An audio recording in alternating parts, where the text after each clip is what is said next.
Hey everybody, and welcome back to my channel. So this month, me and Strawberry, well, her name is Lauren, over at Behind the Pages Strawberry Style, we buddy read a book called Confessions of a Healing Heart, Loving, Losing, and Letting Go by Amanda Rochelle. I really loved and adored this book. This book was a book that was written in Word, and to say that it was powerful is an understatement.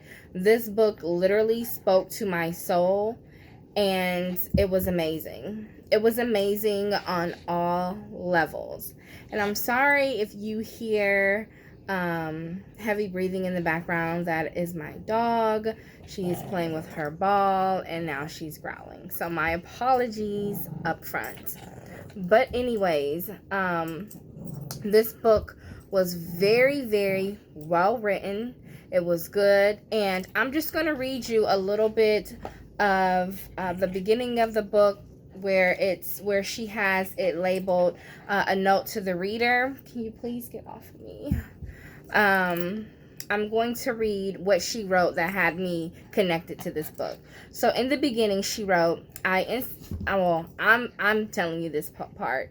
I instantly connected with the author when she said, heartbreak was an over-recycled figure of speech. I had given more weight to that word than it deserved. When I read that part, I'm like, okay, I need to read more. That little verbiage touched me. It touched me on levels you wouldn't believe. And then the next part is when she said the familiarity of pain was becoming routine. How many times, being a woman in general, do we witness pain? And we're always saying, oh, they hurt me. He hurt me. She hurt me. And we get used to that. And that pain kind of becomes us. Then the next part that really spoke to me was the part where she said, the love that I wanted was already in me, but I didn't know how to get to it without putting someone else before myself. Oftentimes, as women, I feel like we give everything to a man and we put them first and we put ourselves last. And I think that because of her saying that, it really resonated with me. I can definitely agree with that because I've lived through that. Okay, now I want to get into the poems. And my dog just knocked on the pillow. Y'all see her right there. Okay. The poems were amazing. When I say amazing, they were amazing. The poems that really stuck out to me were several, and I wrote some of them down. Okay. The first poem is called Him. And in this poem, she's talking about how she's talking about quote unquote him, okay? The man that she's manifesting in her eyes and everything he represents, and how his love would be unconditional, okay? That was a poem I really loved. And to me, the next poem that really spoke for the whole book was called Agape, Conversations with God. This poem was, in my opinion, the most powerful poem in the whole book. And I'm going to tell you why, guys. I'm sorry, I have to read off my notes because this book was so good. I took notes the whole time while reading it. Okay, so the poem that, in my opinion, was the most powerful poem in the whole book is called Agape, Conversations with God. In quotations, I put powerful, exclamation point. Now, in this poem, God is asking her a series of questions about her loyalty and love for her other half. God told her that she must master a series of tests Then he asked her again a series of questions. This poem sheds light on the deficiencies within a relationship and if you can, have, or will overcome them to become one. So the poem basically surfaces around marriage. And many times, a lot of us want to get married when things aren't even right in that relationship. Okay? And I think the way she wrote this poem was very, very neat because it's like God asking a question and then she's answering it.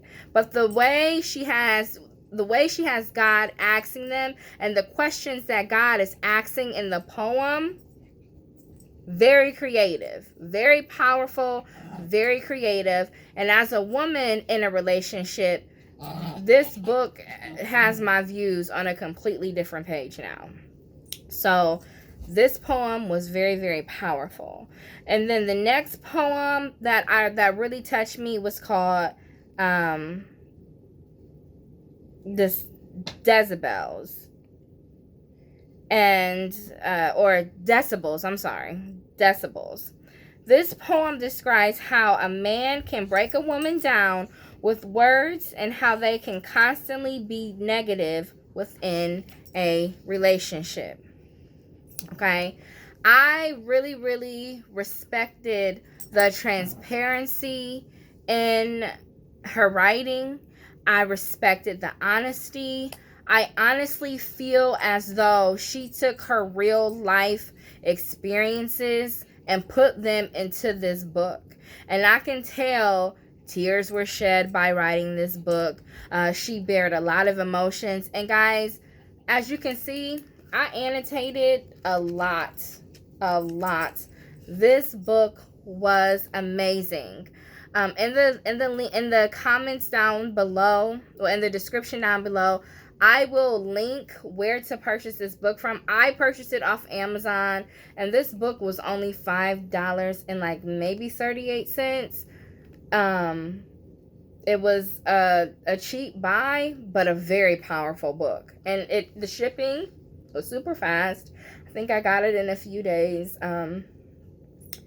The book was good, and I feel like if you are a woman, especially this book was written by a woman of color, I feel like if you are a woman of color, or even a woman in general, and you've experienced heartbreak, issues with your self-worth, and putting a man before you in a relationship, praying, having a relationship with God, I would honestly and absolutely read this book. This book was amazing.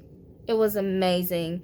And I'm never giving it away. I'm adding this to my books and word collection because this book was so good. I'm not going to lie to you. I actually had to read this book 3 times.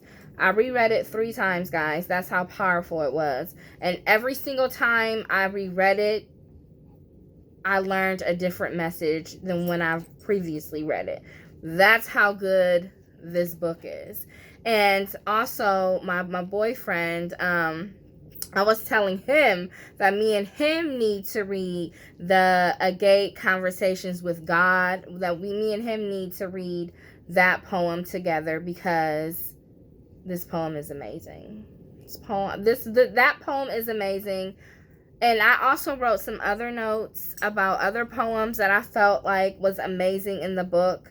But I don't want to give too much of it away because I really want you guys to support this author, buy this book, and add it to your collection. Okay? So that is it for my review of Confessions of a Heartbreak, Loving, Losing, and Letting Go by Amanda Rochelle. A link to the book will be in the description below. And also, Lauren's channel, the person who I buddy read this with, the link to her channel will be in the description below. I'm stuttering today, guys, because I'm really tired. But anyways, please check out her channel.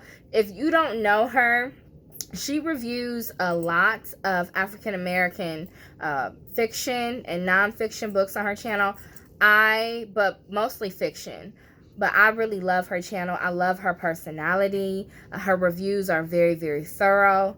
I love this girl in general. So just check out her channel.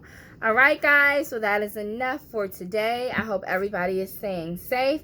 And I'll see you in the next video. Bye.